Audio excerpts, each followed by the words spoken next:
Have you ever felt completely powerless, judged unfairly just because of where you come from? Imagine standing in a courtroom, surrounded by polished wood and cold stares, with everyone ready to dismiss you, not for what you've done, but who they think you are. That's exactly where Thomas, a humble farmer from a small town, found himself one chilly morning, his fate resting in the hands of a judge who had already made up his mind. Thomas had lived all his life tending to his land, waking before dawn to the soft rustling of cornfields and the distant crowing of roosters. His hands were calloused from years of honest labor, his heart full of quiet pride. But on this day he was not here for his crops or his livestock. He was here because of a dispute that threatened everything he had worked for, a dispute many assumed he couldn't possibly win. The courtroom was packed, whispers bouncing off the high ceilings, eyes darting between Thomas and the well-dressed lawyers. The judge, a man known for his sharp tongue and little patience, smirked as Thomas approached the bench. "So you're the farmer trying to make a claim in my court," he sneered. "Let me remind you, this isn't a barnyard. Speak clearly, and try not to waste my time." You could almost feel the weight of the judge's disdain pressing down on Thomas, but the farmer's eyes stayed steady, his voice calm despite the harshness surrounding him. "Your Honor, I'm here to ask for justice, not for myself, but for my community." The story Thomas told was simple yet profound. For years, the land he cultivated had been at the center of a legal battle over water rights. Big corporations wanted to drain the river that fed his fields and nearby farms, threatening the very survival of those who depended on it. Thomas wasn't just fighting for his crops. He was fighting for his neighbors, for the children who played along the riverbanks, for the future of the small town itself. As Thomas spoke, the judge's mocking smirk deepened.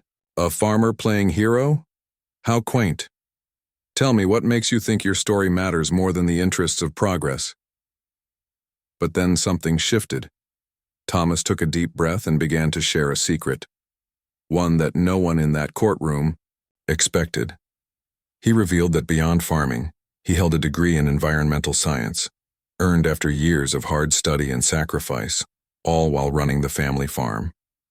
More than that, he had been quietly leading efforts to develop sustainable water management plans that could benefit both farmers and businesses alike. The judge's eyes flickered with surprise, and the courtroom fell silent. Thomas didn't stop there. He pulled out detailed reports, letters of support from scientists and community leaders, and evidence showing how the river's health was vital not just for agriculture, but for the entire ecosystem. But what truly changed the atmosphere was when Thomas recounted how during a recent flood, he had risked his own safety to help evacuate elderly neighbors trapped by rising waters. Without hesitation, he had opened his barn to shelter families and animals alike. His acts of kindness and leadership were not the desperate cries of a simple farmer, but the measured, compassionate actions of someone who understood the true meaning of community. Moved by these revelations, one by one, witnesses came forward to testify, not just about Thomas's expertise, but about his generous spirit. Stories poured in about how he had shared seeds with struggling farmers, fixed broken fences without asking for payment, and tutored local children in science after school. It became clear. Thomas was not just a farmer. He was a guardian of his land and people, a beacon of hope amid hardship. When the judge finally spoke again, his tone had softened. "Mr. Thomas, it seems I have underestimated you. Your dedication and knowledge are undeniable. This court acknowledges your commitment, not only to your farm, but to the well-being of this community." In a landmark ruling, the court decided in favor of Thomas and the farmers, mandating that any development plans must include sustainable water management that protected the river and the livelihoods it supported. As Thomas left the courtroom, the sun broke through the clouds, casting golden light over the fields he loved. Can you imagine how he felt? From being mocked and dismissed to standing tall as a voice of hope and kindness that changed the course of his town's future.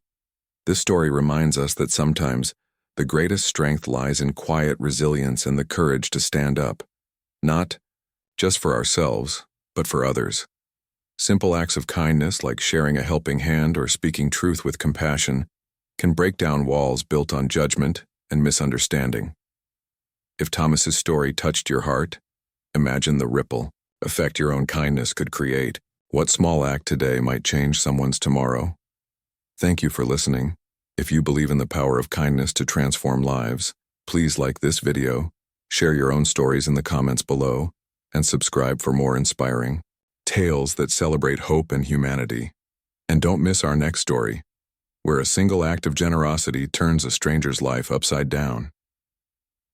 Remember, kindness is a language everyone understands, so let's speak it loudly, every day.